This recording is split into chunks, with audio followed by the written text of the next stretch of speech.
ನೀನಿಲ್ಲ ನಾನಿಲ್ಲ ಅದೇ ತರ ಇವತ್ತು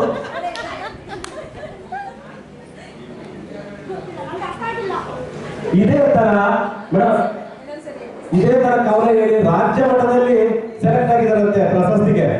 ನಾನ್ ಕವನ ಹೇಳಿದ್ರೆ ಎಲ್ಲಿಗೆ ಸೆಲೆಕ್ಟ್ ಆಗ್ತಾ ಓದಿಲ್ಲ. ಒಟ್ಟ ಟೋಟಲ್ ಬೀಸ್ಟಾರಲ್ಲಿ ಸೆಲೆಕ್ಟ್ ಆಗ್ಬಿಟ್ಟಿದ್ರಿ. ನನ್ನ ಹೆಸರು ಪ್ರೇಕ್ಷಣ್ ಪಿಗೌಡ. ನಾನು 8ನೇ ತರಗತಿಯಲ್ಲಿ ಓದುತ್ತಿದ್ದೇನೆ. ಇಂದು ನಾನು GS ಶಿವರುದ್ರಪ್ಪ ಅವರು ಬರೆದಿರುವ ನನ್ನ ಹಣತೆ ಕವನವನ್ನು ವಾಚನ ಮಾಡುತ್ತೇನೆ. ಹಣತೆ ಹಚ್ಚುತ್ತೇನೆ ನಾನು, ಹಣತೆ ಹಚ್ಚುತ್ತೇನೆ ನಾನು, ಈ ಕತ್ತಲನ್ನು ಗೆದ್ದು ನಿಲ್ಲುತ್ತೇನೆಂಬ ಜಿದ್ದಿನಿಂದಲ್ಲ, ಈ ಕತ್ತಲನ್ನು ಗೆದ್ದು ನಿಲ್ಲುತ್ತೇನೆಂಬ ಜಿದ್ದಿನಿಂದಲ್ಲ.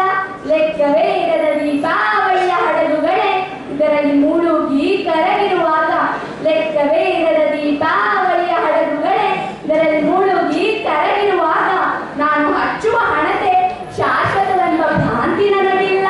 ನಾನು ಹಚ್ಚುವ ಹಣತೆ ಶಾಶ್ವತವೆಂಬ ಭ್ರಾಂತಿ ನನಗಿಲ್ಲ. ಹಣತೆ ಹಚ್ಚುತ್ತೇನೆ ನಾನು, ಹಣತೆ ಹಚ್ಚುತ್ತೇನೆ ನಾನು, ಈ ಕತ್ತಲಿನಿಂದ ಬೆಳಕಿನೆಡೆಗೆ ನಡೆದೇನೆಂಬ ಆಸೆಯಿಂದಲ್ಲ, ಈ ಕತ್ತಲಿನಿಂದ ಬೆಳಕಿನೆಡೆಗೆ ನಡೆದೇನೆಂಬ ಆಸೆಯಿಂದಲ್ಲ. ಕತ್ತಲಿನಿಂದ ಕತ್ತಲಿತರ ಕಾಡಿಕೊಂಡು ಬಂದಿವೆ ಹೆಜ್ಜೆ ಶತಮಾನದಿಂದಲೂ, ಕತ್ತಲಿನಿಂದ ಕತ್ತಲಿತರ ಕಾಡಿಕೊಂಡು ಬಂದಿವೆ ಹೆಜ್ಜೆ ಶತಮಾನದಿಂದಲೂ.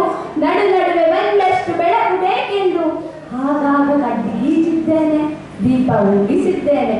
ನಡು ನಡುವೆ ಒಂದಷ್ಟು ಬೆಳಕು ಬೇಕೆಂದು ಆಗಾಗ ಕಡ್ಡಿ ಗೀಜಿದ್ದೇನೆ, ದೀಪ ಉರಿಸಿದ್ದೇನೆ. ವೇದ ಶಾಸ್ತ್ರ ಇತಿಹಾಸ ಪುರಾಣ ಕಾವ್ಯ ವಿಜ್ಞಾನಗಳ, ವೇದ ಶಾಸ್ತ್ರ ಇತಿಹಾಸ ಪುರಾಣ ಕಾವ್ಯ ವಿಜ್ಞಾನಗಳ ಮತ ಭೂಪಟಾಕಿ ಸೂಸುರು ಬತ್ತಿ ಹೂಬಾಣ ಸುಟ್ಟಿದ್ದೇವೆ, ಮತ ಭೂಪಟಾಕಿ ಸೂಸುರು ಬತ್ತಿ ಹೂಬಾಣ ಸುಟ್ಟಿದ್ದೇವೆ. ತಮಸೋ